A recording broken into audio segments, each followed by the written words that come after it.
Hey, what's going on, guys? Well, guys, I don't know how many of you are watching yet. Beginning of the stream is always a question mark. But for those of you watching in the future, or who are maybe watching, hey, it is guys. Well, I'm assuming it's not one guy and 11 women or something like that. Hello, those of you who are watching. Alex Halap said hey there in the chat. Those of you who are watching on YouTube and or Twitch, welcome.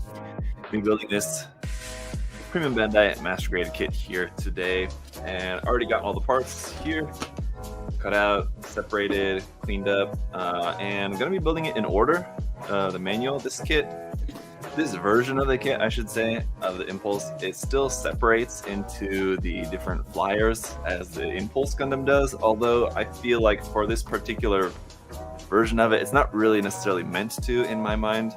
It's just kind of meant to be like just the Gundam there. Though the manual still has you build it in sections, same as with the original Impulse Gundam, where like you build the top half flyer and then like the bottom half flyer, and then it shows you like how to connect them. So I will build it in that order, because I don't want to show it separated. I don't want to separate it out again for the review. So just in the review, I'll just mention that if anybody wants to see what it looks like separated, just come check the live stream. I don't think it's really necessarily important to the review, because in my mind, this kit's not really. This Gundam is not really like a transforming Gundam. I don't know. Did this appear in the manga or anything? That I'm not sure about. If it did in the manga, then I guess that'd be another story. So you guys can let me know in the source material. Although, as far as I know, there is no source material that features this particular Gundam. It's just a design. I don't know what it is, but the Genius headline is just always a banger. Stick it said. Yeah. They're pretty cool. What were the other ones in the line? I mean, I think the Polypod Ball is the one that comes to mind. I believe that's right? What are the other ones? The Stormbringer, that's also in the same line, right? Stormbringer, the Gym Dominance, I believe, right? Those are all, yeah, they're all pretty cool. Hello from Saudi Arabia. Oh, awesome. That's not a very common one that I hear. Hello from France. All right. Hey, what's going on? Michael wants this kit big time. Well, I hope that you're able to get it, Michael. It seems like it's going to be a great kit. I've built a couple of versions of the Impulse now at this point, so I don't expect anything too out of the ordinary with this one. But my experience with the Impulse Gundam MG so far is that it's always pretty nice. Yes, this is a Naoki redesign. Yes, that's right. Let's see. Damon, aka Christina McKenzie. Nice to meet you. Polypod Ball, Polypod, the Lindworm, Stormbringer, Hyakushiki Crash. Yes, as well as the Cublé, Damned, right? Yeah. Yakushiki Crash is an interesting one. There's certain aspects of the design that I like and certain aspects that I don't. Obviously, it's very like 5-star stories inspired, and so some of those aspects I think work well with that. It's pretty cool. I don't like the weapon at all. It looks kind of dumb, and I don't really care for the like massive shoulders. They had a different design to them, but it feels like it looks like it's like perfect grade shoulders on an MG, or like master grade shoulders on an HG, sort of that kind of look. It doesn't look very cool. I don't know. This kit takes 5 hours to build. Well, hopefully not, because we gotta leave in less than 2.5 hours. I imagine this is going to take probably about 2 hours, if not maybe a little bit less than that, just because, like I said, I've built the kit essentially a couple times before, so I'm fairly familiar with it, and it's not a super parts heavy kit, but there is the whole aspect of having to build the sections and then kind of transform and everything, so it may take a little bit. We'll see. But let's go ahead and get into it, as we can just kind of catch up a bit. How's everybody's weekend? I was gonna say, how's it been so far? Just how was everyone's weekend? Yesterday may have been a holiday for some of you if you're in the US, and depending on you, whether you're a student or depending on your job or whatever, you may have had a holiday yesterday. It was Martin Luther King Day. I attempted to educate my kids about Martin Luther King Day, Dr. Martin Luther King Jr. Day. What's the actual official? I guess that would be the official title, right? Dr. Martin Luther King Jr. Day, right? Anyway, I attempted to educate my kids a little bit about it, but of course they're 5 and 7, so they don't. The whole segregation, discrimination, all that is kind of doesn't really make a whole lot of sense to them, which is fine. I didn't really push it too hard. I just kind of told them a bit about he fought to, or he tried to make it so that things were fair and equal for everybody, stuff like that. And I don't know, showed them a video about it, which was a video made for educating kids about it, but then it's still using all this kind of language that they have no idea. Like I said, they're 5 and 7, so they have no idea kind of what any of that stuff means, but yeah, that's fine. Anyway, so if you guys had that holiday yesterday or care at all about that. All right. That's upside down. Okay. So we're off to a good start. I mean, within the first 5 pieces, I already put something on upside down, but that's okay. We'll have a quick recovery and we're back on track. Hi from the UK. Mine arrived last week, straight in the backlog, but can't wait to build it, Tube said. Well, yeah. Mine wasn't in backlog purgatory for too long. It was just kind of chill on the shelf for a couple weeks. Comments here or YouTube. Sleazy, if you're watching on Twitch, which I see you're commenting on Twitch, I can see your Twitch comments as well. So whether you're on YouTube or on Twitch, I can see your comments. It all comes to me in the same feed, so I can see that all. Assuming that I'm looking at the comments, I got to look kind of back and forth. But John's also from England. Hey, from England. What's the base for this kit? Sleazy asked. Oh yeah, the base is the Masquerade Impulse, naturally. What part is that? This one, right? Yes. I remember watching Roots in 6th grade. I'm not sure if I have ever seen that, to be honest. I think maybe I have when I was a student as well, but I don't remember actually. What's good in the neighborhood? Lofa said. I'm just kind of having a good day today because it feels like a productive day, or yesterday was a quite productive day. So I got this kit already for the live stream and also finished building a couple other kits. I finished snap building that the Dragon Momoko Akatsuki. If you saw, I posted about that around on social media. If you saw that post, yeah, I had been just kind of what do you call it? I had been chipping away at that kit for, I don't know, a little while. It just kind of been sitting around. So basically yesterday was my day. I took a day to just kind of finish up building a couple of kits that I had at home that I had just kind of been chipping away at little by little. So this one, getting all this kit all squared away, ready for the live stream build and then subsequent review. The Akatsuki kit, and then also a Megami Device kit, the Ayaka Ichijo. Ayaka Ichijo Eishun kit. So yeah, I had a productive day yesterday working on those kits, and into the night that went to bed around 2. But that's because after finishing up working on that Megami Device kit, then I had to fold laundry before bed. I didn't have to, but I wanted to just get it done for my wife so that she didn't need to do it today. So just to be a good husband. folded some laundry before going to bed last night. So it was a late night, but like I said, I like the feeling of it been productive. So that's good. And then I think this is the last bit there for our core splendor. I can also put these little guys on here, these massive missiles that it has under the wings there.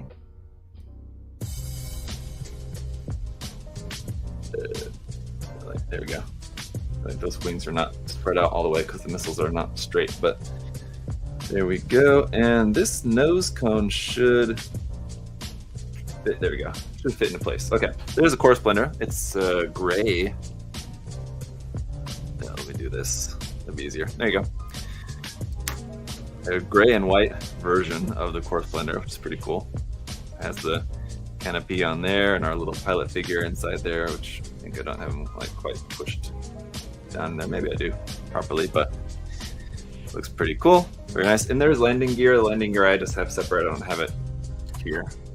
Well, I have it here. It's in the box. I'm not gonna put the landing gear on right at the moment. Time to build HGC Gundam now.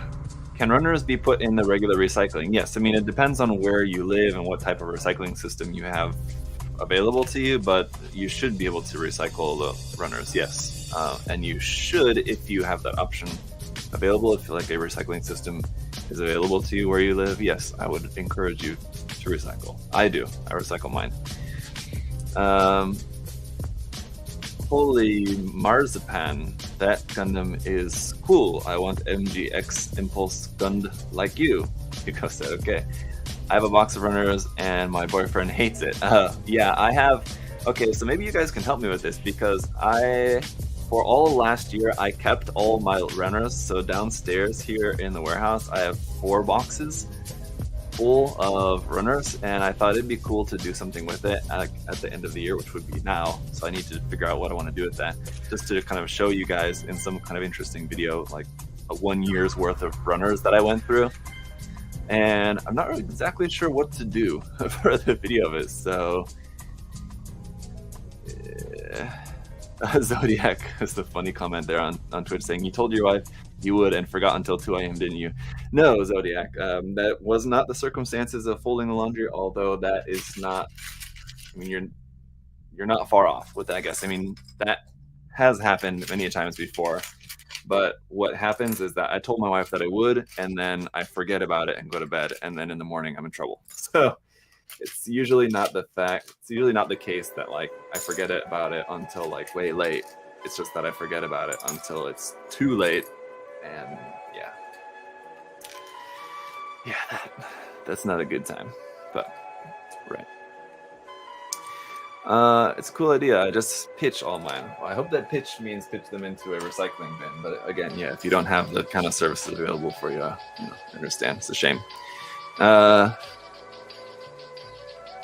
still wondering how to do them. Yeah, I mean, if you can recycle them, just recycle them. Or, I mean, if you have a cool idea of something you could do with that, then go for it. Okay. So moving on here to the chest unit. Is this right? Yeah, okay. Oh, by the way, recycle. Okay, good. Also, the best way to paint without airbrush. Oh, what's the question here? Hey there, I really enjoy your reviews. I recently bought the MG Dynamax, so I was wondering what's the best way to minimize the stress marks, nub marks. The best way would just be to be careful with, your procedure for removing the nub marks.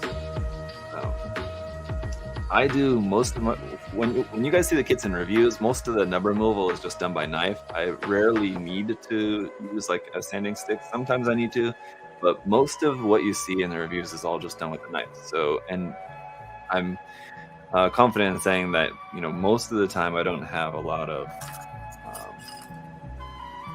visible nub marks.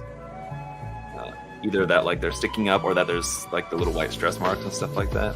I'm usually pretty good about that, I will say. But that's just, through a lot of experience. If you're new to it, I understand it happens. So what I would say is just try to work on being careful with like how you're removing the nubs. If you're doing it with just a knife, or if you want to try using a mix of like using nippers, knife, and then also like a sanding stick or something like that. I would not really recommend using a file unless you're planning on painting. A file can be good for some things, but especially if you're not painting most of the time, a file is just too harsh. You just don't need it. Just a good knife and sanding stick is plenty. But yeah, it's just kind of just a matter of being careful. And then your other question was, yeah, about the best way to paint it without airbrush or spray paint. Well, the best way to paint it would either be airbrush or spray paint. But if you don't want to do that, you could always hand paint. Yeah, but I would say, especially if you're a beginner, that's probably going to be more difficult. So if you're thinking that like airbrush, you're like not up to because the fact that you're a beginner, you're feeling like not up to the challenge of spray painting it or airbrushing it if you've not airbrushed before, I would say spray painting is probably the easiest way. If you're worried about that and thinking that you're better off to try hand painting, I would say it's the other way around.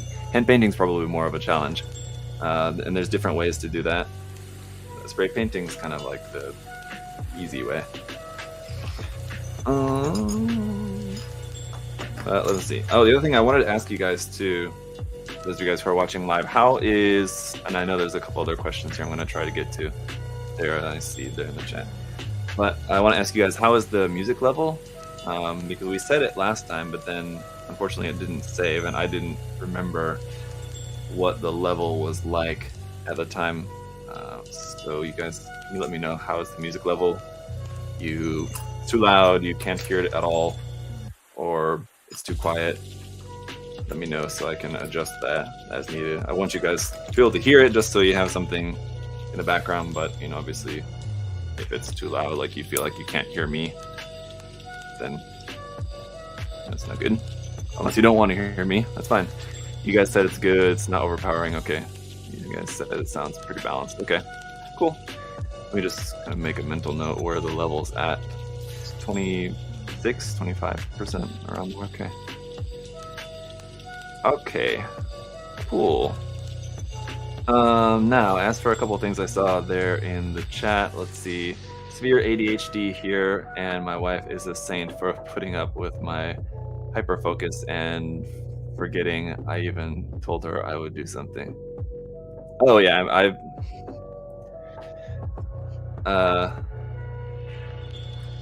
yeah, I don't know if it's, you know, ADHD or whatever. I think it's just forgetful. I don't know, but yeah, my wife's, I want to say, pretty good at it. I mean, she definitely doesn't like it, but I mean, I definitely am forgetful.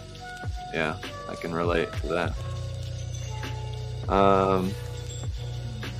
Let's see, what else was there? Always wanted to get this kit, but they're pricing it at 120 euros in Europe. Yeah, I can understand. Mr. Grill Master Dave asked, Display or God Hands? I'm not sure. If I'm guessing you're talking about nippers, because that's kind of what God Hand is most known for. I've not ever tried the Display nippers, but I would imagine they're pretty similar.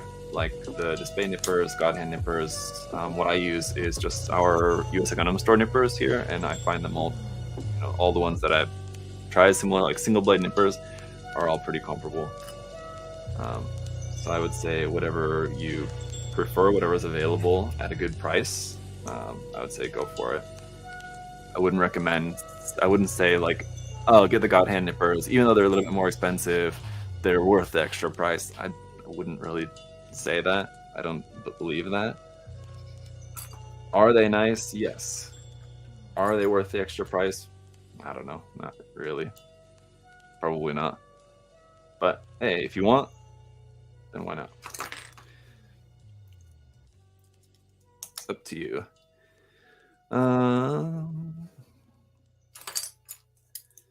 Very cool chest construction, I will say, on this. So there's a lot of new parts with this too.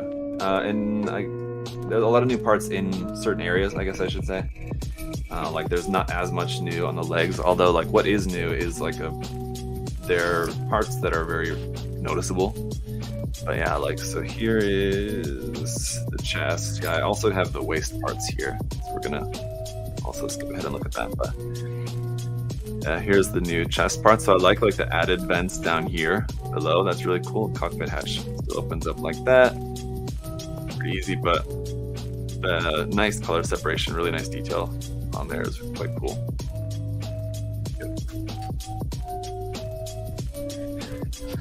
All right. Just remind your wife that if a man says he will do something, there's no need to remind him every 6 months that it's not done. Yeah. What I tell my wife is that if I forget, just ask me again. I'll do it. It's not that I forgot on purpose or just didn't do it on purpose. If she asked me to do something and I didn't do it, it's just that it's an honest mistake, slipped my mind kind of thing. Okay, I thought I needed a polycast, but actually not. I'm skipping ahead a little bit here just to build the waist section since I have the parts out for it. Then we'll skip back. So we'll just put this together and then put it to the side. Oh, I do need polycaps actually.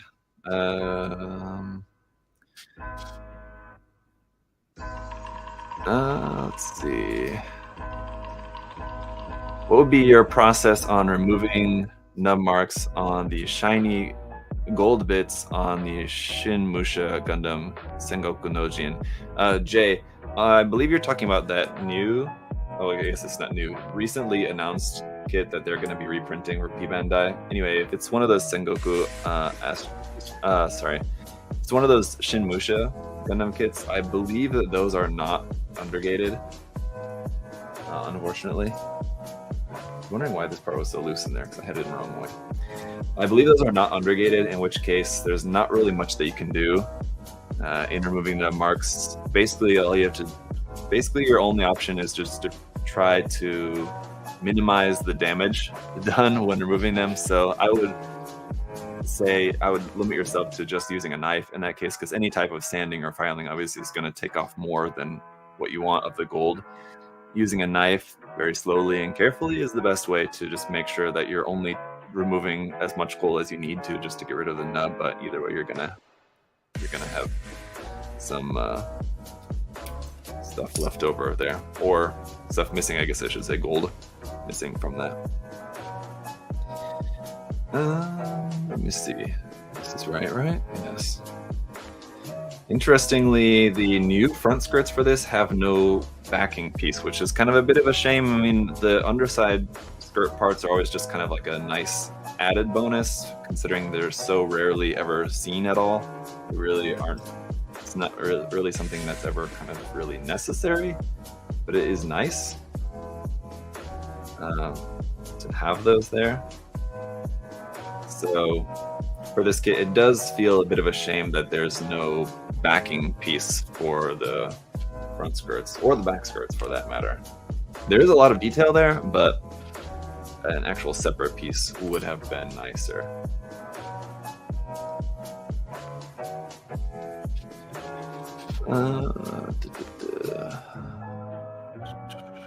Then follow up with a runner statue, Will's saying. Exactly. Do you think Bandai will continue to use the semi-inner frame design we've seen in the Witch of Mercury HG line and future HG lines? Yeah, I think Bandai will continue to put as much inner frame as they can, or as much inner frame as makes sense, into HG kits, where it helps the design in any way, whatever.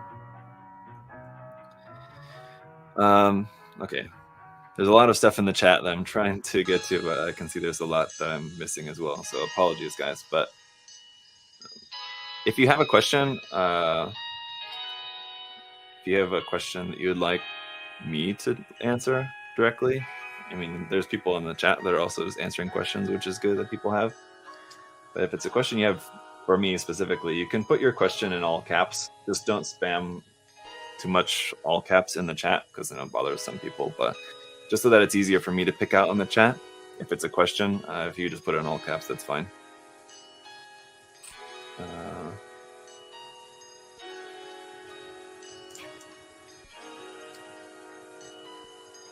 Yeah, one thing I don't really like about the Impulse Gundam, yeah, is the action-based connector. It's kind of weird. This one here under the hips. This is a bit off topic, but where did your cool glasses go? Eugenie. Eugenie. Are you Korean by any chance? With that name? Or maybe just a fan? My glasses, yeah, I had eye surgery, so that I don't need to wear glasses anymore. Highly recommend it. Expensive, but worth it, especially if you have kids. That was the main reason why I decided to do it. I didn't mind wearing glasses. I was fine wearing glasses. It didn't bother me at all.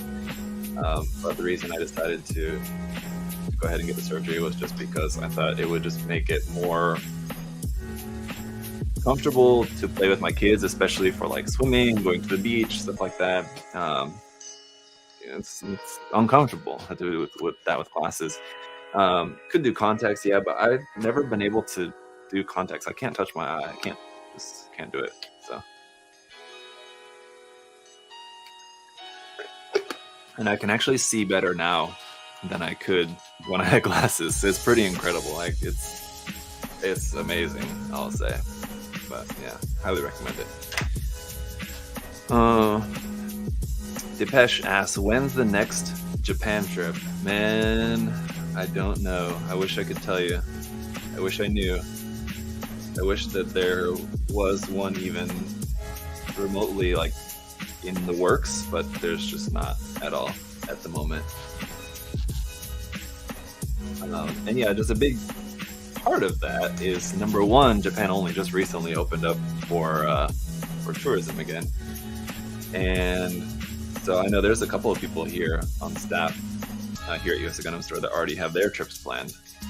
But the other factor for me as to why I don't have anything even planned yet still is just because of the fact that we are still new, like fairly new, moved here to the US, especially my wife and kids. My wife has now only lived in the US for now just a year. And so like if we all went to Japan together, that'd be one thing. But if I was going over there like for work, doing like YouTube stuff, or going over there for and like a Gundam Expo or something like that, or for like a hobby show, in that case, I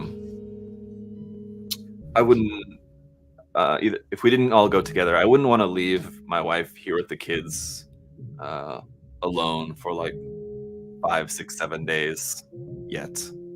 Like if there's an emergency or something like that, I just wouldn't want her to be in a situation where I'm not here to help, basically, if that makes sense. Vil still, was it LASIK? Yes, it was a LASIK, but it was, there's, if any of you guys have like looked into it, there's like different kinds of LASIK. I think what was it called? It's a certain type of LASIK surgery, and now I forget what it's called. Shit, sorry. But it was where they like cut a little bit like on like the side of your kind of iris or whatever, I guess, and then kind of like go in there and kind of like scratch around the inside of your eye, and you're awake the whole time you're doing this, just like laying on the bed. It was super uncomfortable, but I mean, fortunately it only took like 20 minutes, and they did both eyes, like 10 minutes each, something like that. Like it was fortunately over very quickly, but man, it was uncomfortable. Because like I said, I don't even like touching my eyes, so having stuff like in and around my eye and all that, you couldn't feel anything. It was nothing painful at all, but it was not for the faint of heart. Yeah. So there's that aspect that you kind of have to be mentally prepared for, I feel like.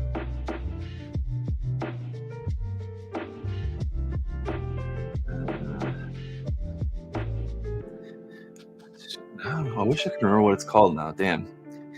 Too much plastic dust on your fingers to touch your eyes. Yeah, that too. I mean, you always got stuff on there. Are you excited about the MG SD line? I'm excited about the line, Drew. Yes.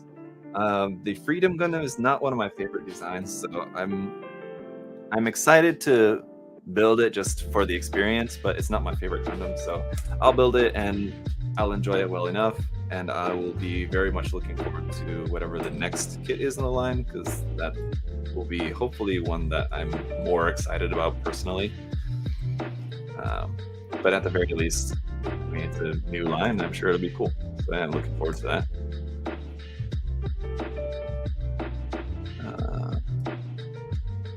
What's the next kit to be painted by Zach? Would love live stream to see the process. I may do that actually, Travis, because how I have my setup here now, I can very easily, so I'll be painting right just over here, and I can easily just move my camera over there. You guys can. I could live stream the painting if you want. I actually just before this live stream, I just washed the parts just to get them all clean and ready to paint. So I'm planning to hopefully do some painting tomorrow, actually. So maybe. And what it is that I'm going to be painting next is the. Hang on, got a couple of stickers to put on here, and my tweezers are here.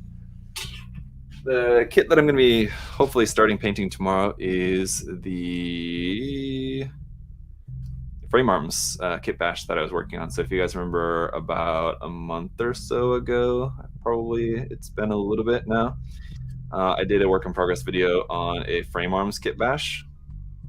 Probably over a month now, for being honest. I don't know. But yeah, I finally finished that. It took a while just to get the kit ready to paint, because there was a lot of parts to just get all sanded and everything, and there was a lot of seam lines on that kit. I shouldn't say on that kit, because it was a kit bash, but on the parts that I used, anyway, there was a lot of seam line removal to be done. So it took a while, because it was just something that I just kind of had on my desk, and I was just kind of working on little by little between other things, and finally got it all done, and it's ready to paint. So yeah, got the parts all cleaned up, and then we can start painting tomorrow if all goes according to plan. I'm not sure what would necessarily change those plans unless I just kind of have something else that I've decided that I need to work on instead, but we'll see. I do have to go to the dentist tomorrow, so I don't know, maybe, I don't know. We'll see. Here's our new head, by the way. Okay. While I was rambling along about that, here's the new head, and it's entirely new, except for like the gray piece inside, which kind of is at the center of the head that kind of holds the whole thing together. Other than that, it's all new for the head. A really cool design. I really like the fins here on the side are really cool. Really fit the design overall. It has a really interesting kind of overall design, this version of the Gundam. I like it a lot, but oh yeah, it's one of those that's kind of a trick to get it onto the ball joint sometimes. The polycap can move inside there. Sometimes it doesn't want to go on. There we go. Yeah. Here's how it's looking so far. What's next? Arms. Okay. And that's all for our stickers. That's it, just for the head cameras. Do you think the HG Nightingale is worth it? Also, keep up the good work. Thank you. Us loyal few asked. Yeah, the HG Nightingale, yes, I would say if you're a fan of the Nightingale, the HG is better than the RE in every way, except that it's smaller. So if you wanted a really big one, get the RE. But if you don't necessarily care about the size, because even the HG it's a big kit either way. So if you're fine with the 144 scale, then definitely get the HG. Yes, Bandai is not going to make an RG of that. So I would not recommend just holding out hope, waiting for an RG. I don't know. I could be wrong, but I highly doubt it. I mean, it is pretty amazing, to be honest, the fact that we've got an HG and an RE of that. But an RG, I think that's just one step farther that I just don't think Bandai is going to do. But who knows? They do some crazy stuff sometimes. Um, what kind of eye condition did you have? I'm behind in the chat, so I'm just kind of trying to catch up here a little bit. Dan asked what kind of eye condition I had. I was nearsighted, is that right? Where stuff far away was blurry. I could see stuff fine close up. That's nearsighted, right? I got a good 15 years out of my LASIK. Best thing ever. Well, after 15 years, like your eyesight started to go bad again. Is that right? That's the only thing that I'm worried about is like if it starts to regress again later, if I have to do it again or something. I don't know. That's the only thing I'm really worried about, I guess. But do you have to stay still, or do they inject something to keep you still? No, you have to stay still, and you have to just lay down. And what they did, there's like you lay down, and there's this big machine above your head, and the machine like comes down. If I remember correctly, I think like they put something on my eye, like to kind of hold the eyelid up like that. This big machine comes down like right onto your eye, and then it like makes, I don't know, it does something anyway, and then it like makes your eye really dry as well, just so that it's like, I don't know, cleaner, easier to work on or something. It, like, I don't remember. Puffs air like right onto your eyeball. Weird. Let's see. Took me 5 hours to build a Unicorn Banshee Norn HG. I mean, that's not 5 hours to build an HG is pretty standard probably for me. It's a bit depending on the kit. Well, that's not true. Less probably, but again, depends on the kit. Glad we have similar thoughts on the MG SD release. Yeah. MG SD AOZ. Can you imagine? I would love that. There's an MG SD like a Hazel custom or something. That would be awesome. I would love that. I'd be super excited. Let me just see if there's anything else. Since I finally caught you in your streams, what happened to the resin inlay? Winchester asked. The resin inlay. It's in my garage at home. Not built yet, of course. Still in the box. Yeah. Yeah, sometimes think about that, but someday. You will. They have to do adjustments as you age. So I probably will have to go back again at some point in the future. The doctor that I did my eye surgery at was in Korea, so the good and bad thing about that, the bad thing is that I can only, I mean, unless I want to go to a different doctor here, I suppose I could do that, but that I can only visit that doctor just whenever we visit Korea. But the good thing is that I'm sure it's much cheaper there. I don't know exactly how much it costs here. I know how much it costs us there, but I'm sure whatever it costs here is more expensive. And like any other future procedures or whatever else is necessary in the future, even just like visits to the doctor to kind of check how it's going, whatever, will all be cheaper there.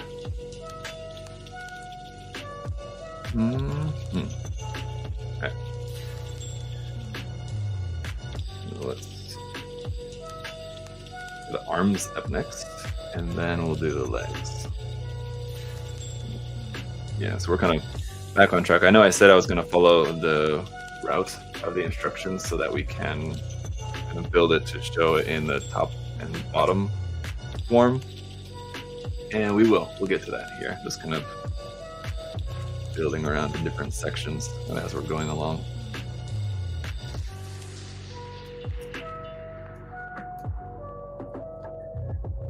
$3K per eye is sort of the standard for the initial. Oh, it was definitely less than that. So yeah, I think the whole procedure was around $1,900, less than $2,000 for both.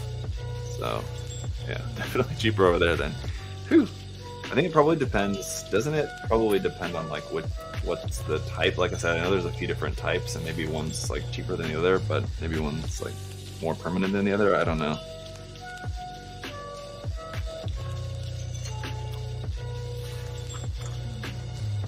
And now it's really bothering me because I know it's like right there in my mind trying to think of what the name of it was.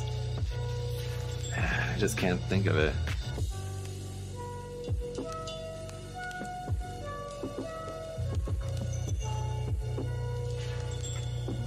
I'm just gonna have to look.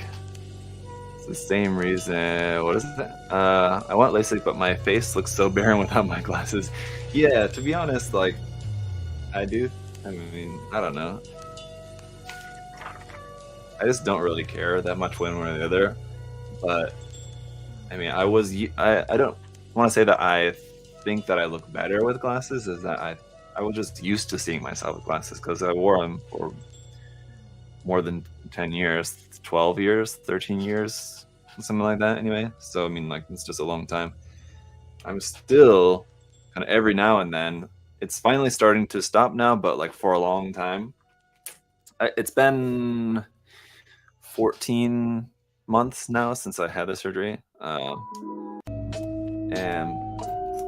for like the first 6, 7, 8 months or so, I would still like catch myself doing this, like just out of habit, like adjusting my glasses whenever I feel like some kind of, I don't know, something on my face. I don't know exactly, but I would still catch myself adjusting my glasses. Yeah.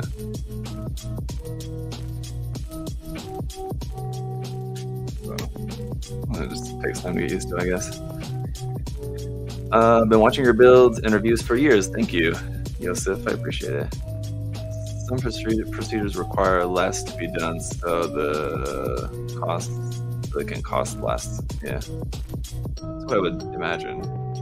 Okay, there's that arm, the shoulder right here as well.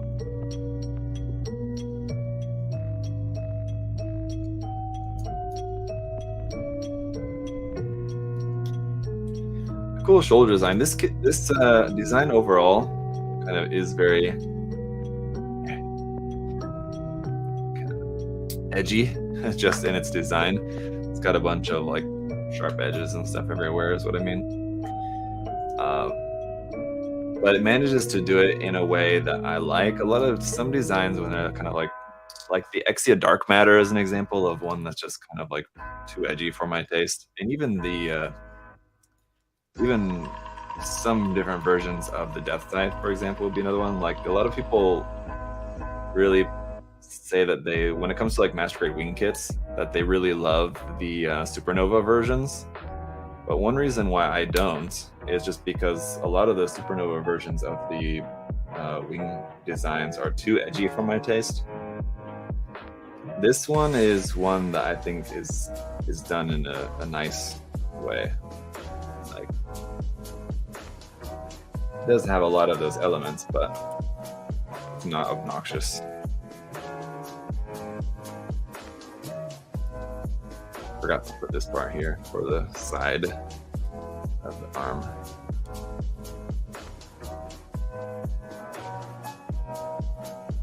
I think it's a lot of probably a lot to do with the color scheme of this Gundam, really.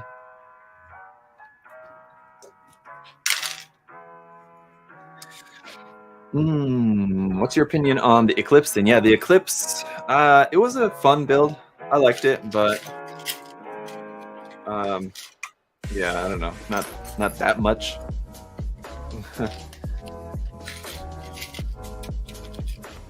Yeah, it was an interesting one for sure.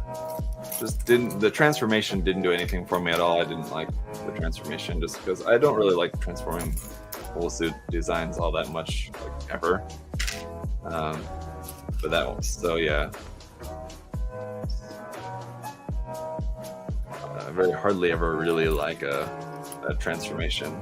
If you guys saw my best Kotobukiya kits of 2022 video that I put out last week, I talked about how much I liked the Beluga, the Garuda Gear, what was it, VFG, variable frame, what was it? Variable frame system, it would be VFS kit. Anyway, that kit, that was a transformation that was really cool. It's very similar to the Zeta Gundam, but I think it's much better looking even. And that one, again, I think that one reason is that the color scheme helps out a lot in that case, just because it's all white. So when it's transformed, it just looks like a all white jet basically. Whereas the Zeta Gundam, in its tricolors, it fits as a Gundam, but as a jet, then it kind of looks very toyish just because of the color scheme, as you might imagine. Zeta is the only transforming one I like. Alexander said. Yeah, but that is a pretty cool transformation. And different versions of it I like more than others. Like the Zeta Plus, I think looks cool, more cool. Not exactly a version, I guess you would say.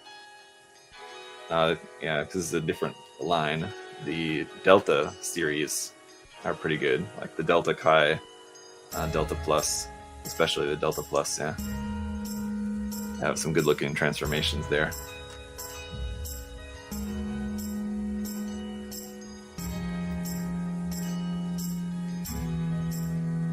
Wait.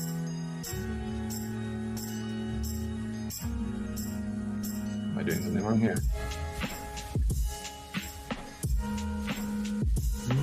No, that's right. Why is it not going on there?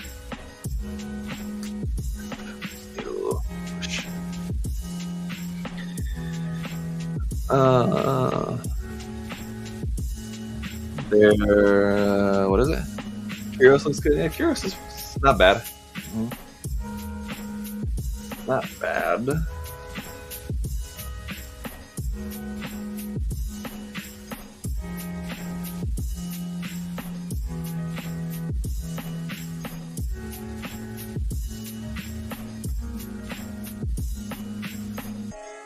Sweet.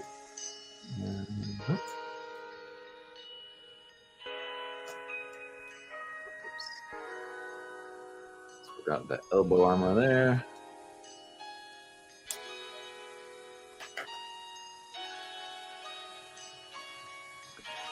All right, your thoughts on the new Zeta Verka? Well, I don't want to have too many thoughts on it yet, just because I've not built it yet. I need to build the other master grades that I have. So if you guys saw, if you remember, I've built and reviewed the 1.0, and I still have the Zeta Plus and the 2.0 that I want to build before I build the Verka, just so I can kind of have them as a comparison. And so I still need to build those. But I think the big question will be is just how different of it, or how much of an advancement is it over the 2.0. And I'll just say that I don't think that's the proper comparison to make. I think that's the comparison that a lot of people are going to make is, oh, well, there's no point in the release because it's not any better really than the 2.0. And that's what I'm going to be looking at, just kind of objectively. But I don't want to say. Ultimately, that's not what the release is about. It's not. If it was made to be an advancement of the 2.0, it would be a Master Grade Zeta 3.0. It's not a 3.0. It's a Verka, which basically just means it's the Kotoki version of the design. So it's really only meant to be different in the design of it. And so to look at it and to compare it on the basis of how much better is it or not than the 2.0 is the wrong basis, I feel like. But still, I am going to address that in the review. I do still plan on going over that kind of, and that's one of the reasons why I want to build the 2.0 ahead of time, so that I can make that make those points about the kit. But that's only just as a way to just kind of discuss what's different about the kit. That way, if people are later on, or at whatever point, if people are wanting to get a Master Grade Zeta kit, they can make an informed decision as to which version they would like better, based on what's different about the kits, other than the the design. But ultimately, when it comes to like the technology of the design, you know, I'm not expecting it to be like an advancement over the 2.0 because that's not what it's supposed to be. But I assume there will probably be some bits of advancement in there. That makes sense. That makes sense, everybody. Yes. So we'll get to that when that kit comes out. But yeah, I want to build the other ones first. So need to get on that because the MG comes out February, right? Is that right? I can't remember. Is the MG SD or the MG Verkha out first? There's one, then the other.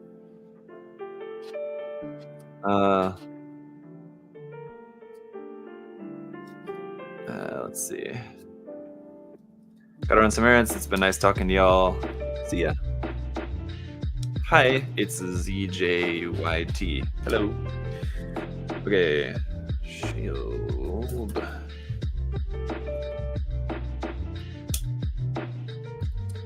That goes in there. It's there.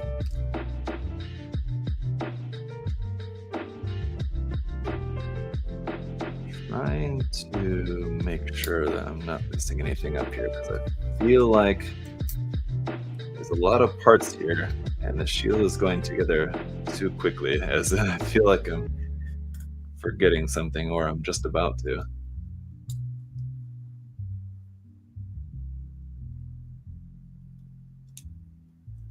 No, I think what it is there's going to be a couple of things that are added on. I do like, I mean, the color scheme of the Gundam overall, I like. The changes to the color scheme, getting rid of that, you know, typical. Well, I shouldn't say typical because the Impulse Gundam is slightly atypical in that it's not exactly the like a standard tricolor scheme, but basically, you know, white for the main color and then blue, red, yellow. Anyway, this kit, changing it to basically kind of grayscale with some yellow and red accents on there, I think is pretty cool. Here's a shield, for example. Pretty cool. Hey, you have the two-tone white and then just the yellow cross on there. And then once you expand that out, like that. Yeah, it's nice. Sweet. Okay. Do you like GOG? My fondness for the GOG has grown over the years. Not a design that I really like all that much, but I do like it more now than I used to, certainly. Not one that I love by any means, but I can appreciate it, yeah.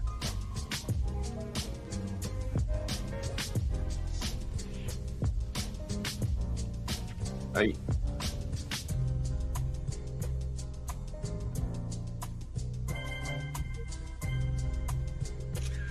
And there's the stuff on the back. So I'm sorry guys, I lied. I said I was going to show you the transformation, but I'm just not going to do that. We'll see. You guys want to see it in the review? Do you want to see it transformed into the top and bottom fighters? While you guys are answering that, I'll answer Yosef's question. Do you watch other Gunplay YouTubers? If so, who's your favorite and why? Yosef asked. I usually don't, just because, and I think probably other content creators will probably tell you that they can relate, because at least like ones that I've talked to about this do agree that kind of once you're kind of in the business, as it were, of making content of a particular type, then you kind of lose interest in also being a consumer of that type. I don't know. And I guess you do have to kind of, it is a good idea just to kind of know like what your peers are doing. I think I just did that backwards.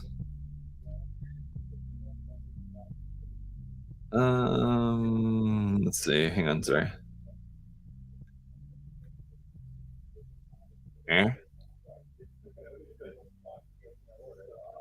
Um, so just like kind of, it's important to just like see what other people are doing, and not that you can like steal ideas, although I mean certainly there's a lot of borrowing of ideas between different content creators in any uh, type of content, I'm sure.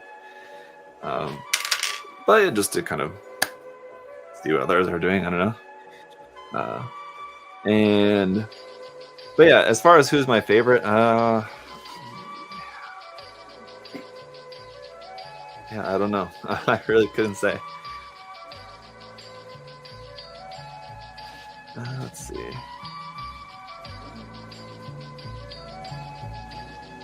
Let's see. Not really. I don't think anyone wants to see the bottom and top flyer. Yeah, I mean, that's just me. Somebody else also said it looks silly.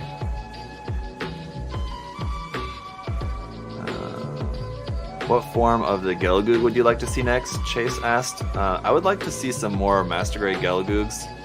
Eugenie also saying no, he doesn't care about the transformation. Okay, yeah, so I might just skip that if it's all the same to you guys.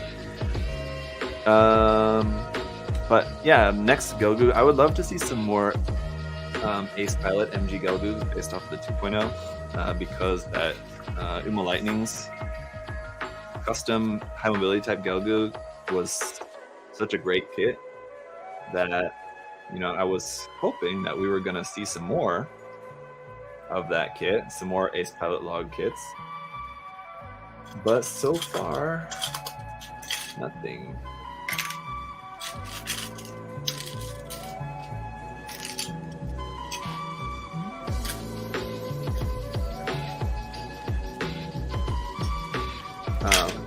That and like an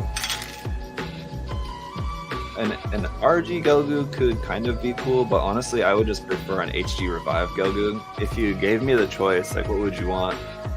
An RG Gelgoog or an HD Revive? I would probably honestly just rather have the HD Revive, but I don't know. An RG would be cool. Kind of depends. I don't know. Maybe an RG. I don't know, because like the detail of the 2.0 is really nice. The MG, I mean. But I do also, I mean, for 1 year war kits, I think they also look really good, less detailed, just because, you know, the charm of those designs being old designs, you know, the less detailed versions of them, like the GOG is a good example of that. You never see like a super detailed version. Well, sometimes I guess, but the GOG is, you know, one. It's usually pretty lacking in detail. That said, I have the RG Zigok right here on my desk, like one of the only 2 Gundam kits that I have here around on my desk. And the RG Zigok is really cool, I will say, just in terms of like the design or something. So I guess if they did an RG Gelgoog and it was, you know, similar to the Zigok, similar to the Sazabi, which are both really great RG kits, so then I guess in that case, yeah, I would like an RG Gelgoog, yeah.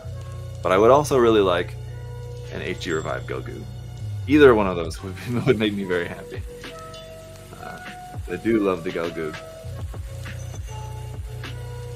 And yeah, the HG is not bad. The HG you see in its many different forms of the Gelgoog. Not bad, but certainly could do with a nice new version of that. Would be nice.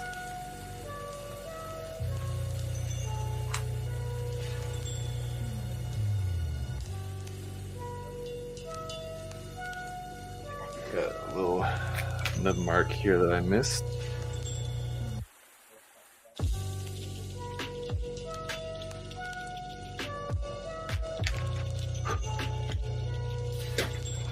Okay. I've come to appreciate the whole less is more recently. What's going on, Dane? Not everything needs a ton of panel lines. Yeah, for sure. And I mean, and not everything. I mean, does not necessarily panel lines, but it's like stuff. Like if you take a look at, I think it was Shinege's, right? Shinege's GBWC winning new Gundam. It's just the new Gundam. Like it doesn't have a bunch of guns and backpacks and all sorts of stuff splattered all over it. It's just the new Gundam, but he did do a ton of work on it, like refining like every single detail about it, modifying like every single aspect of the kit. But it's done in a way that it's not immediately apparent. I mean, it just looks like a new Gundam, but if you look at it compared to the original kit, you can see all the work put into it. So, I mean, that's like always, to me, always sticks out in my mind as a really good example of, you know, how you can do really, really amazing modeling. And that doesn't mean, you know, you're just adding loads of stuff to the kit, which I think is something that's been, I don't want to say missing from GBWC, but it's certainly been less represented, it seems like, in winning GBWC entries in recent years. The whole kind of less is more. Seems like Bandai is favoring the more is more recently. But, yeah. Oh. Thought I was getting a call. RG Zaku's always felt too overloaded compared to HG Revives or even the HG Gundam The Origins. I mean, yeah, the HG Gundam The Origin Zaku's and the RG Zaku's are pretty similar in terms of like the amount of detail on them, but the RG Zaku is a little bit over detailed. I think it's for the scale. A little bit more detailed for that scale, like having that same amount of scale in a 1/100 scale version of it, that same amount of detail in a 1/100 scale version of his Zaku 2, I feel like would work better than how it looks on the RG. I don't think the RG looks bad, but I get what you're saying, that it does come off a bit overly detailed for the design.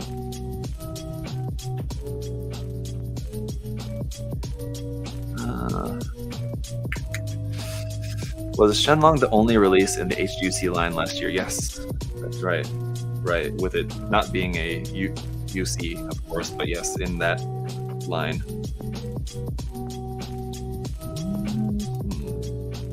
Okay.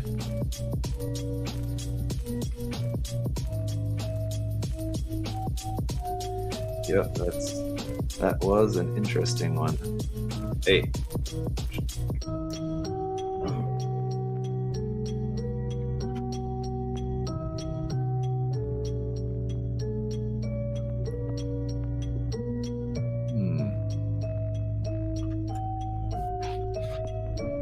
The knee joint on this one is always a little weird.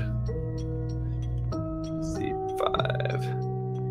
Seems a lot of stuff has been shrinking for sure in GBWC. Think so? Yeah, I would agree. Yeah, shrinking, yes,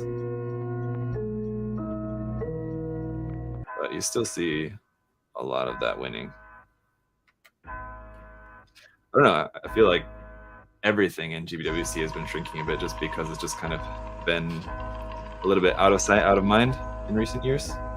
Past couple of years, I should say, just because of COVID, obviously. But and then even this past year, even though they were kind of back at it, almost back kind of like to a full swing, minus the whole Japan trip and all that. Considering it was back on in most countries, I believe, if only online.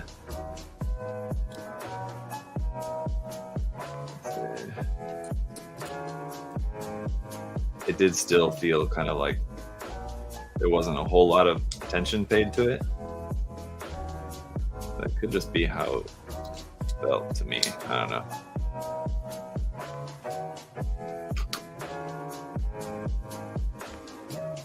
For a while, for the good like first part of the year, I didn't even know that it was going on. So, and I'm fairly,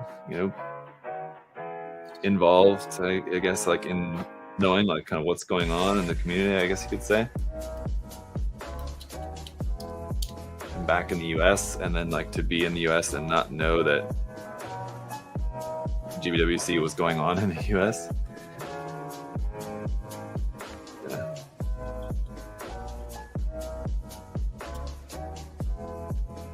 I mean, those are the rest of you who are also in the US. Did you feel that GBWC was like well advertised last year? Or I don't know, well, what would you say? Well advertised or well marketed? I feel like Bandai was good about getting people excited about it and making sure people knew about it and like that it was going on and knew about how to enter and all that. What are you guys' thoughts on that? You planning on hitting up any model shows now that you're stateside? Yeah, Dane, I would love to. But a couple things with that is like I was talking about earlier. I think maybe it was before that you were in this chat. Somebody was asking about if I have plans on going to Japan again anytime soon. And what I said answering that question was that because we've only been here basically like a year so far, I don't yet feel comfortable leaving my wife with the kids, just in case there was an emergency or something like that, to not be around to help with that. It's one thing that I'm worried about. But the other reason, so like the same thing would go for going to like an event or something, at least if it's something in the US. And if I went by myself, it would be only a couple days. It's not like Japan where, because it takes 2 days almost to get there and or to get back, you kind of have to make more of a trip of it. To just go like to California or something, I could do that in like just a couple days basically, right? Or anywhere here on the East Coast. So depending on the circumstances, but the other thing is that I've not been invited so far to any events. So, I mean, I could just go just on my own. Yeah, sure. But yeah, I don't have the money to just do that on my own. And I think there may be opportunities in the future where I'll go like as a USA Gundam Store representative or something like that, and then maybe it would work out that way. But yeah, again, I'm like just also not been invited for anything. It's kind of the main reason, other than like I said, not wanting to leave my family. So if you guys have an event or something that's going on and you would like to see me there, maybe, and if you know who the event organizers are, or if there's a way to do it, you can suggest for them to invite me. That's fine. But barring that, I'm not sure if or when I'll be attending any kind of events. So I have to be invited first. Really wish that Bandai would have invited me for their GWC event, to be honest. I would have been very keen to participate in that. But yeah, unfortunately not.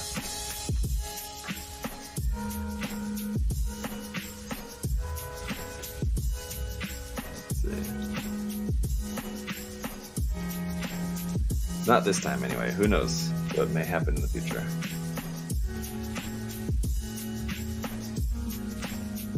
Alright, the tiny yellow piece I always feel like is going to be immediately lost. That tiny little yellow piece right there on the kneecap. But there's the leg. The leg probably has, well, I don't know. I was going to say the leg has the least amount of new parts on it. It has some. But I guess it is kind of mostly well. Because the shin armor is all new. The thigh armor is new. The feet are new. So all 4 pieces around the thigh armor are new. This shin armor piece, and the feet. So yeah, not a lot new, but significant in like just what's visible there on the leg.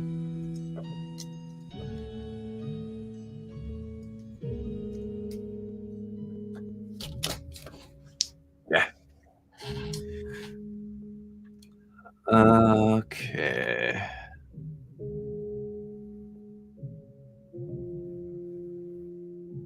across the stream because I did forget about it this year. Eh? Oh, the GWC live stream. What the boy is talking about. Futabayo Baoi. Sorry, I don't know how to pronounce that. I know clue it was happening until it was over. Yeah, so there you go. You planning? Oh, okay, I already read that from. I'd be surprised if every HGFC is P-Bandai. Yeah. What kits are you looking forward for this year? I hope that the RE100 line will make a comeback this year. Can you give me tips about streaming? I want to start my own stream on Twitch one day. Thank you. I'm the wrong person to ask about that. I barely get mine off the ground. So there's lots of material online, in websites or videos on YouTube that you can look at about for streaming tips. That's what I would recommend for you to do. I'm the wrong person to ask. Absolutely understandable. There's a lot of fun stuff on the East Coast. I know Richmond IPMS has a fairly large Gundam turnout, and so does MosquitoCon in New Jersey. Yeah, I've always heard about MosquitoCon over the years, mostly through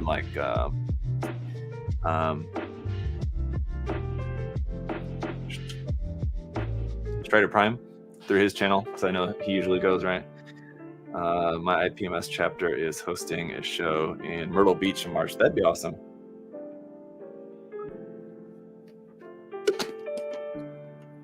Yeah, man, I would love to go, but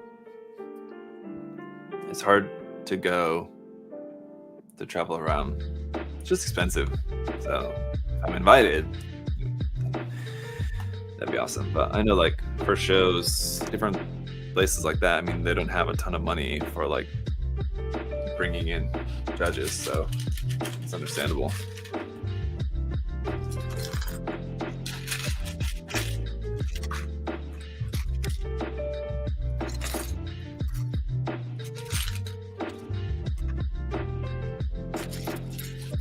Thoughts on the new waves of third-party model kits?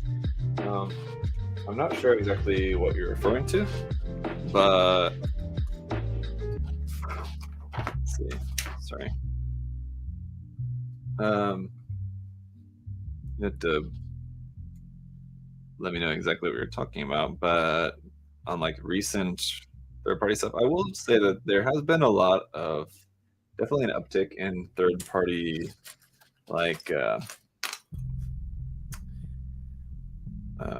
metal build style figures, whether they be bootleg Gundam designs or just Gundam adjacent, or they look exactly like a Gundam might, but they're not actually different Gundams. There's certainly been an uptick in those. That's not really my thing. I don't really like figures like that as much as I like building model kits, but they certainly look nice and are nice from the ones that I've dealt with and from everything that I hear from people. I think, and what I've heard about that is just that, especially in China, where most of those are produced, there's a big market for those people that just want to be able to buy something that they can just put up on their shelf, not have to build.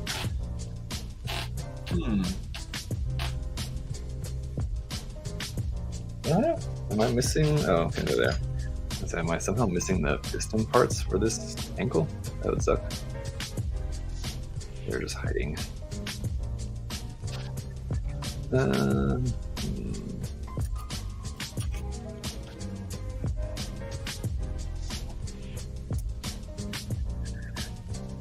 Which airbrush do you, when you airbrush, do you take the kit apart and do piece by piece, or do you put it together? Mostly piece by piece, as much as I have to. If there's some parts of an inner frame, for example, that I don't need to take apart, then I won't. But you have to take stuff apart as much as you need in order to get paint where you need it to be, right? So if there's a part of a kit that is going to show and needs to be painted, then the only way to to get to it is to take something apart, right? You just have to take it apart. But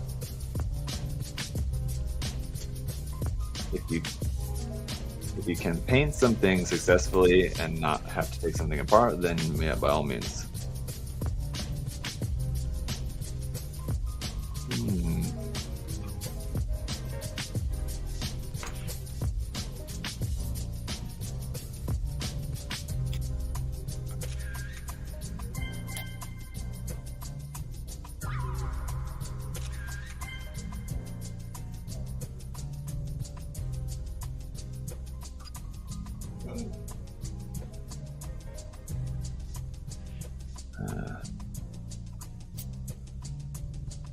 I'm just getting this second leg frame here put together, and we're almost done. We basically just kind of have the backpack done after that left.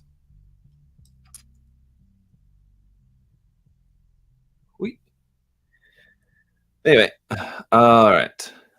Are we going to have an actual Gundam show or contest on the East Coast like in the old times? Oh, I mean, as far as I know, they still kind of go on. So we should, yeah, Maverick Dyson. It would be cool if we got an MG GOG, High GOG released. Yeah, I mean, an MG High GOG preferably for me. But yes, that would be very, very cool.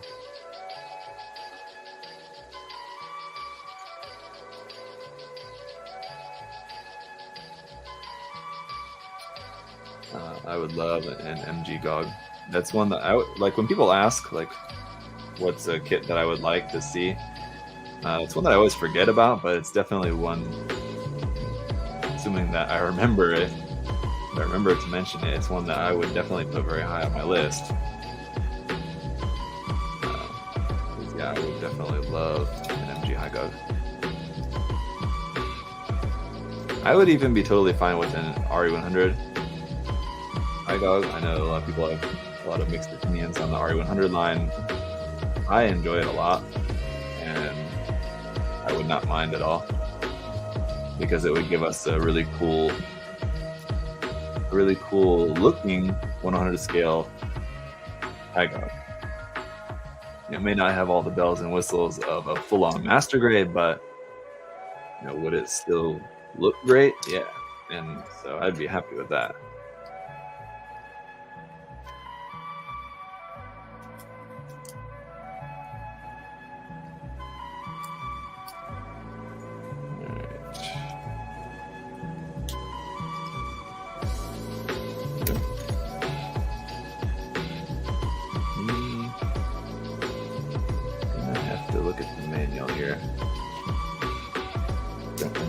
Polycap I need.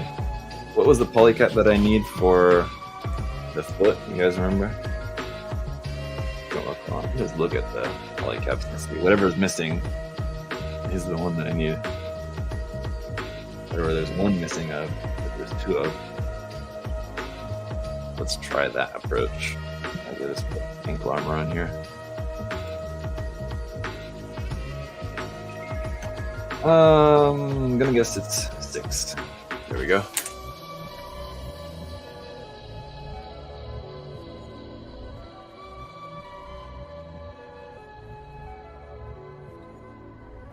Then what do we have next? Oops. There. Oh, okay. Forgot this, but I can go like that. And that there.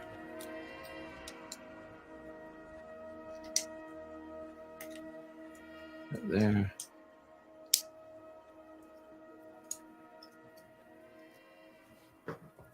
It.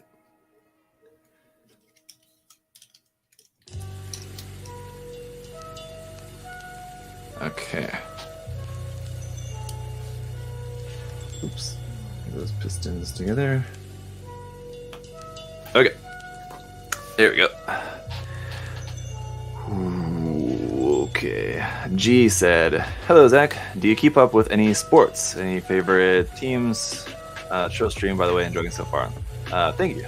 I was actually just being very quiet for a minute there just while I was trying to get this leg done, but yes, it has been a quite chill stream, which is always nice. Sports. No, I don't follow any sports, sorry to say, so I don't have any favorite teams or anything. No. I do enjoy going to sporting events because just, fun to just go and kind of hang out, eat some very expensive food, have some beers, good time. But no, I don't watch any sports or follow sports or anything like that, no. How you doing? Is this a new kit? Yeah, fairly recent release, yeah. I was searching for it on the internet and couldn't find it. Well, I live in Chile, so maybe that's why. It may not, it's released as far as spreading out from Japan, and there may not be too many which have reached Chile yet, but you should be able to find it. First dedicated Gunpla event was BuildCon in 2019, which was decent. I was supposed to attend, but yes, I don't know if you guys were following back at that time. You know that fortunately I was not able to.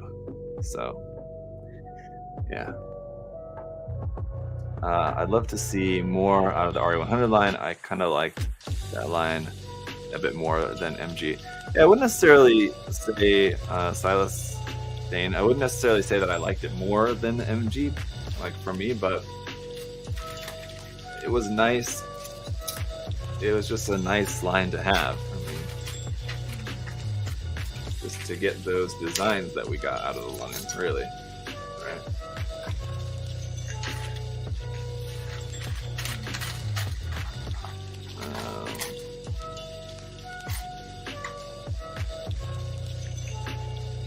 I think Bandai will make the other Hyakushiki variants like the Zero Shiki into Gunpla. I think it's very possible that we'll get a Zero Shiki kit at some point. It'll probably be P-Bandai. And it will probably be HG, maybe, I would imagine. But yeah, I'd say that's likely. As far as any of the other variants, I'm not sure what really exists. I know that there are other variants and prototypes, stuff like that, I guess. Something, but as far as what else we may get kits of, I'm not sure. I think the Zero Shiki is probably the best guess as far as if and when we ever get any more variations of the Hyakushiki.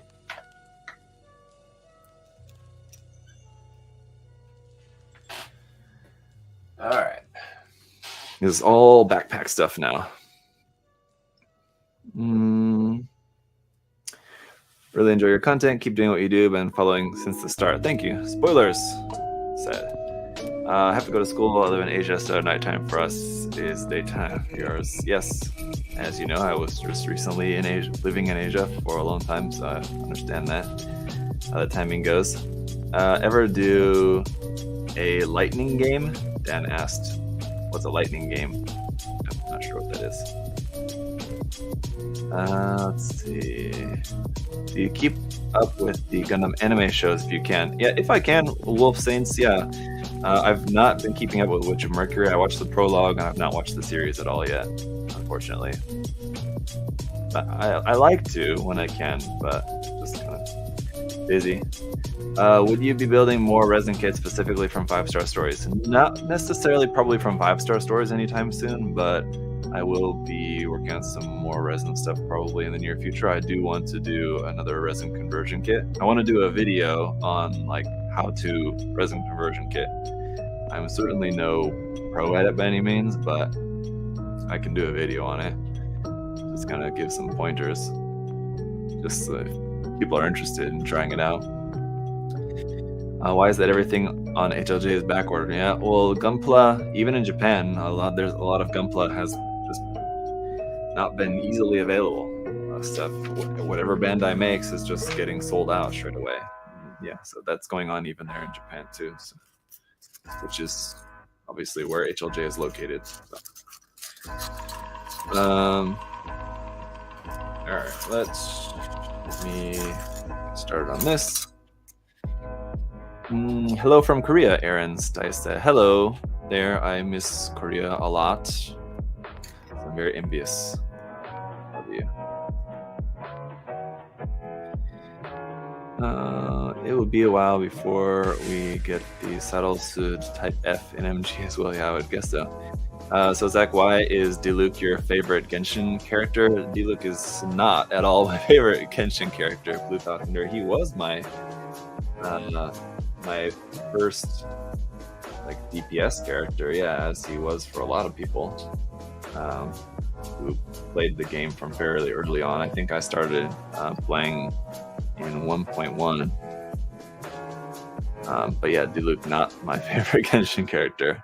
I still put him on the team every now and then, just kind of for nostalgia. I'll play a little Diluc here and there, but I need to kind of rebuild him because yeah, from like my very early on days. So like I said, when he was kind of like my first DPS, and at that time I didn't really understand or didn't really take the time to really understand like how beneficial like artifact sets were and all that stuff. And so he's not really built that well at this point. So yeah, I need to kind of go back and rebuild my Diluc.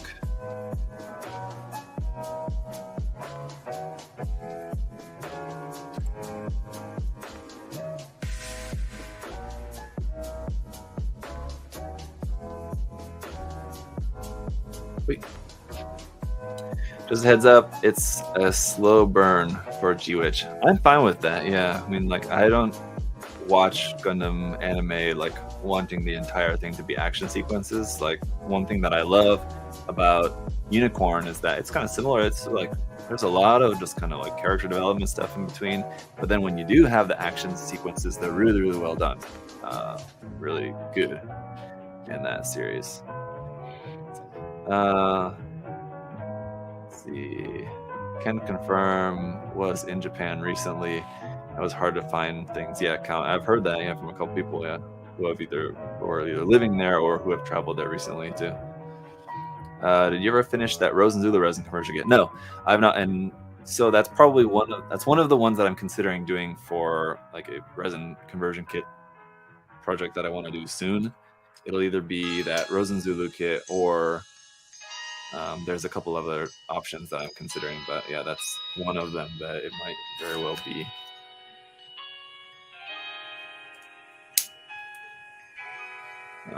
Let's see. Okay, so this is the silhouette flyer here. That's down. You can put that to the side. Now we're on the backpack. The X silhouette. Okay.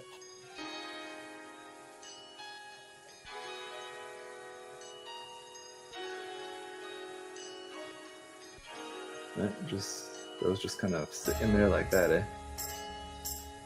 Don't seem to click into place or anything at all.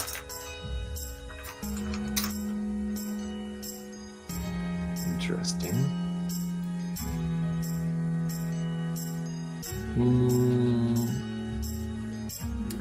Always keep an eye at midnight when Gundam pre-orders open for newer items like Witch Mercury, yeah. I just want Candace on my team. Uberzaku said, yeah, I do like using Candace. Candace is one of those 4 stars that, you know, for the most part, I think like Kuki Shinobu as well. Yeah, since we got Sumeru, like Kuki Shinobu probably gets a lot more use now than from when she first became available. I think just a lot of people she just kind of flopped, I think, for a lot of people, and a lot of people just didn't really care. And then she became more useful in Sumeru with the Dendro reactions, but I've been on the Kuki Shinobu train since the start. She's just a character. I mean, I just really like her character design, so that's why I enjoyed playing with her. And Candace is another character like that. Like, I mean, probably doesn't get like a ton of love, just because I mean, there's just other characters that are, you know, quote unquote better at different things. But I just like Candace's design, so I enjoy playing with her. And this part, I'm sure it goes on here like this, but it's kind of tricky. actually. It's supposed to click it twice, right? Or no, but it should fit in there. What am I doing wrong?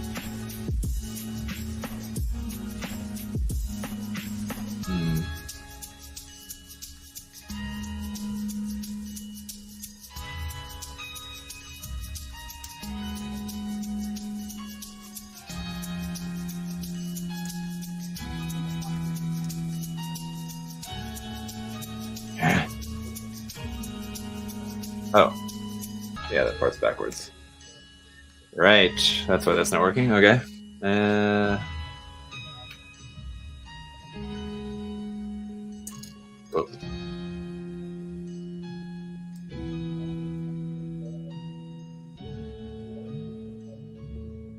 Sorry, this part's kind of weird, so I'm having to focus a bit on making sure I'm putting this together properly.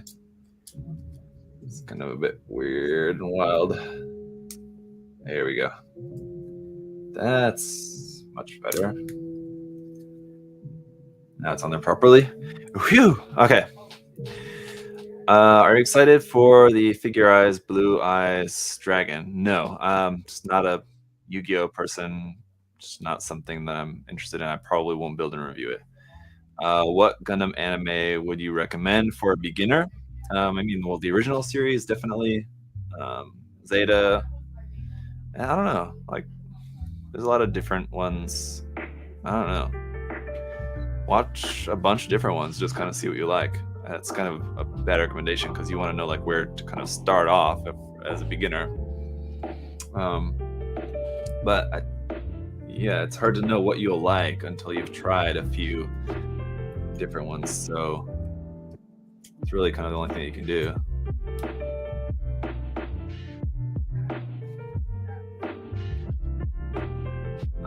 You have plenty of time before it starts airing again. Season 2 doesn't come out until April. Yeah. Unicorn might be the best looking Gundam series, like pilot and characters and all that aside. The series is just beautiful. Yeah, definitely. And OST, yes. The Unicorn OST is amazing. I mean, animation, great. Story, fantastic. Characters, good. Great. Great overall, yeah. Let's see. Hi, building a mobile pod ball Verka at the same time. Nice working together. That's a great kit. The MG ball. It's a very nice one. Yeah. Iron Blood Orphans was good for me. Yeah, Iron Blood Orphans is good. Yeah. I mean, there's a lot of good series. It just kind of depends who you're talking to. So just.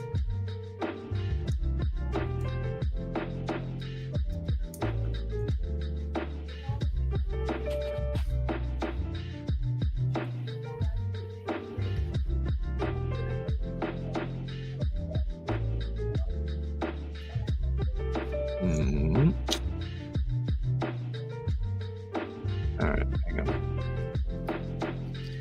The center part of the backpack here, by the way, in case you guys are curious about what's going on here with the build. The center part of the backpack, and I really like the design of this backpack. It's very cool. It's very similar to the original design, but again, it's just a really nice, different take on it. Some people may or may not care for the spoiler when it came to like the Gundam Age. People didn't like the spoiler on the backpack. This one has a big one right there, but I don't know. I think it's kind of cool. It's different. It's unique. What do you prefer, the Strike Freedom or Destiny? Between the two, just Gundam designs. There's aspects of both that I like and dislike. Overall, you know, all things considered, probably the Destiny I probably prefer. But I don't know. I prefer the backpack of the Destiny, but I prefer the body of the Strike Freedom. Maybe. I don't know. That's a tough one. They're both cool. Working on the Advanced Hazel now, and I have the Big Arms Osla kit next. Yeah, that's also in my queue over there. Is that P-Bandai kit. That's also on the to-do list. So yeah, we'll get to that one here in the near future. But I have a big stack of kits I need to get to, so it's going to be a very busy few weeks, month, year, I don't know, trying to get caught up on all the kits that I have on my to-do list at the moment. But we're gonna try, and we're gonna have fun trying.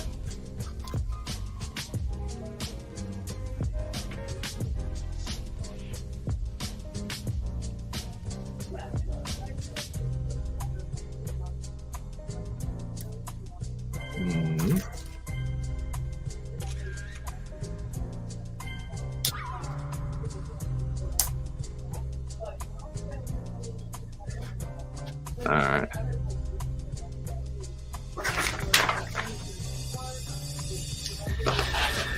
Whew. Yeah, and it's not exactly having like a big backlog because I've got that, but this is more like a big for log. That's an FORE, opposite of back for, and like I've got a backlog of kits that are just like I'll review maybe someday, eventually when I have the time. But I have a big for log of kits that I need to review like now. That just there's only so many hours in a day. I can't do them all at once, but I need to review them like sooner than later. And that's what's like kind of the big to-do list things.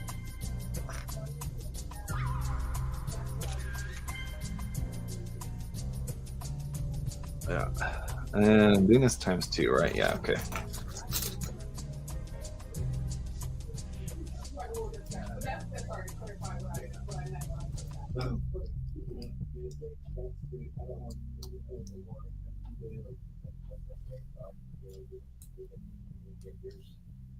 And this little thin guy here.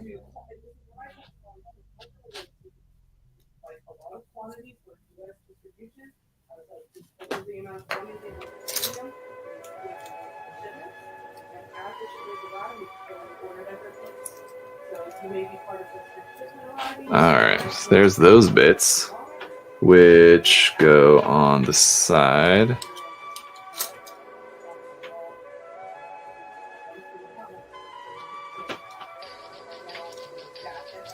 Which goes right here.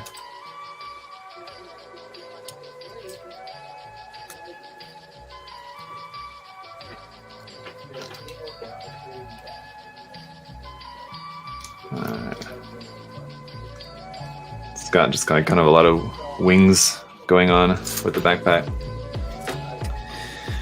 Whew. Interesting how like the backpack is probably the most like parts heavy aspect of the kit, but I guess that's fairly common for a lot of Steeda kits, right?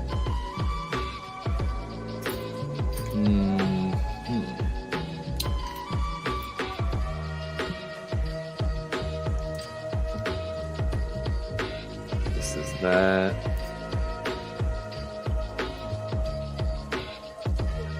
is that.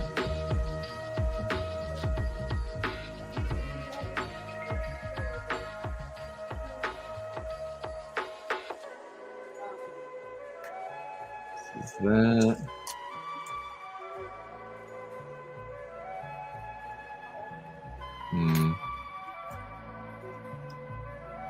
Yeah, like the wings are not, well, they're symmetrical, but like the parts are opposite. Sorry, so I need to like kind of focus here and make sure I'm building the wings properly.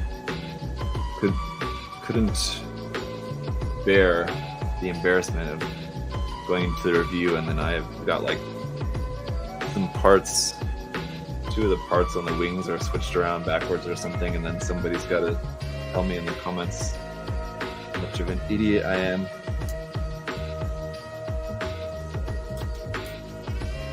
Anyway, so what's going on with you guys?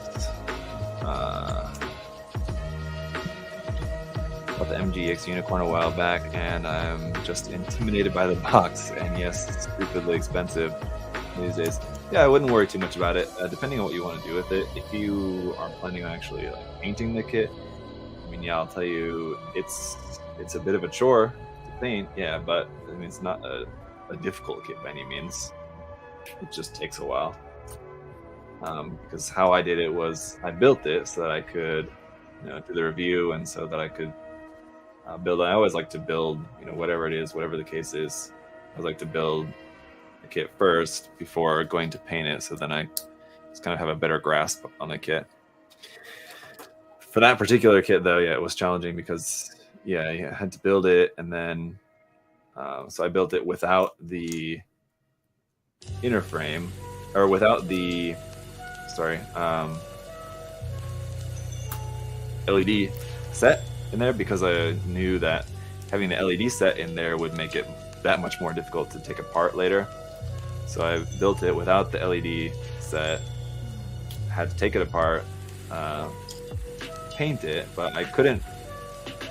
Normally I would, on a kit, like, I would do the top coat last on like sections of the kit, so I'll normally have it broken down like leg, arm, torso, waist unit, head, backpack, something like that, like large sections to do the top coat. But with the unicorn, you can't do that, number one, because having the LED in there, you can't kind of have it separated like that very easily. And then also with the clear parts for the Psycho frame, I wanted to do matte coat on all the armor and frame and everything, but I don't want to spray matte coat on the clear parts. So had to assemble, or had to like go through all of the whole process of painting all the parts, panel lining, detail painting, water slides, of which there are quite a lot on that kit. Had to go through all that, and then and that's while keeping everything like completely all in parts, and that kit has a lot of parts. So going through all that, and then once all that was done, then and even like having to spray top coat on every single separate part separately, and then once all of that's done, then I could put it back together with the LED unit. And that was very stressful, just because then I'm trying to get the LED unit in there, and like everything's already painted, so I don't want to scratch the paint on anything. So yeah, it's a chore, but I mean, it came out great. It's a good looking kit, so it's worth it. But yeah, it's tough.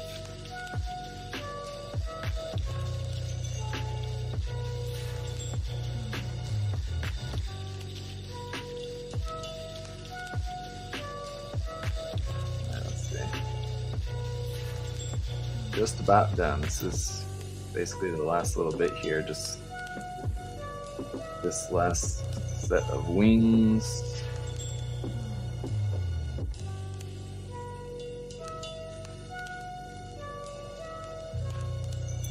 Should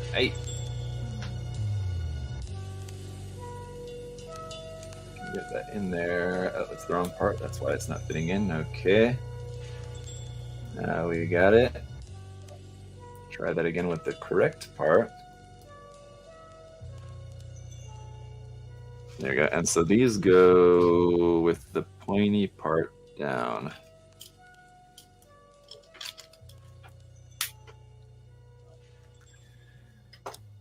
Quite the backpack.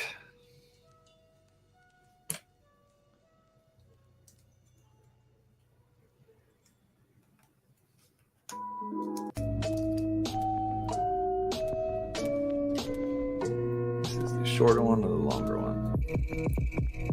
The longer one on that side.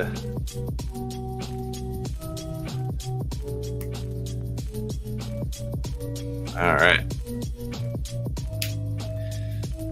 Now we can put the backpack on the kit. These wings are actually supposed to be straight out like that, not bent in that way. That's fine. Woo! Quite the backpack. P-Bandai MG Stormbringer FA looks really cool. Yeah. That is a very cool kit. Okay, so how did we actually go about doing this now? We need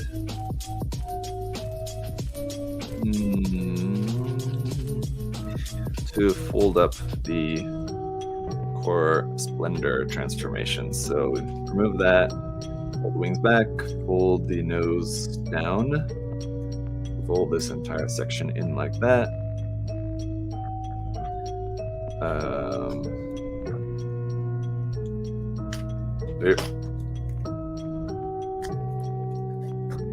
Use your teeth only when you have to. This fits into there.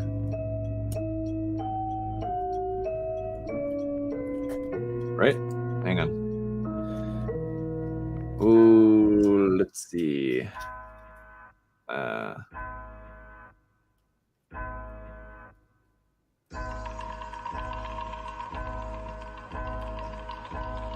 Huh? Uh-oh.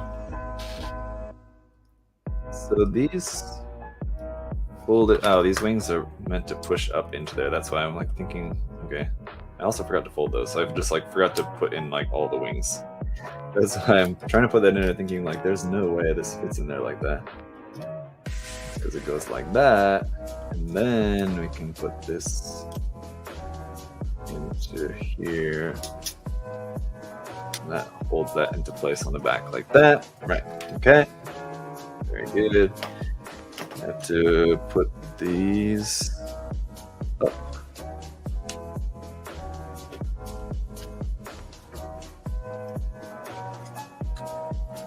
And there we have it.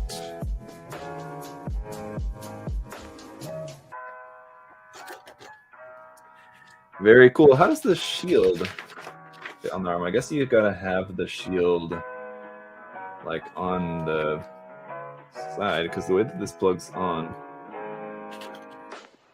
it's interesting. So how does that work? Hang on. It's meant to originally plug onto like the back of the arm, but this doesn't work like that. Oh, okay. You just fold that down flat like this. Okay. I got it. Like that, and then the other guy will go in the arm. Beam rifle there in the hand. And there you go. Pretty cool. Yeah. Let me zoom in a little bit there on that for you.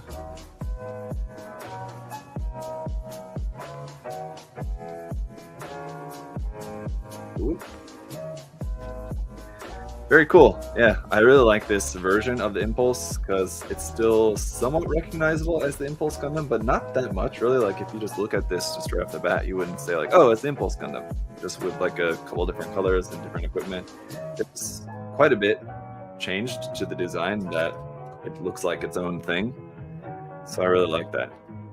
The white is very, very bright, pure white, which will look a lot better once you put some panel liner in there. If you're not planning on painting the kit entirely, just a little bit, just some gray Panaline, either marker or Panaline fluid. Actually, that might be a good idea to do before I review this kit. I may go ahead and do some panel lining on it, although there is a lot of details on it, so that will take a long time, even if you just want to just go over it with a marker. A lot of panel line details there, but that would probably be beneficial to the review, so I may go ahead and do that for you guys. But no, really cool redesign. I really like the new rifle as well. It's definitely a lot better. One thing that I hate about the original Impulse design is its beam rifle is just really ugly. And this one, actually the only aspects of this new beam rifle that I dislike are the parts that are carried over from the original one. Like it still has the secondary handle here on the front is the same as with the original, and then the camera. Camera's okay, but this like tiny little baby handle here on the front just looks kind of stupid here. Show that to you guys. Like on the front there. So I would just omit that part, and it doesn't look weird if you don't have this part on there. So probably ultimately I'll just opt to not have that part on there, and then it just looks like that, which I think looks fine.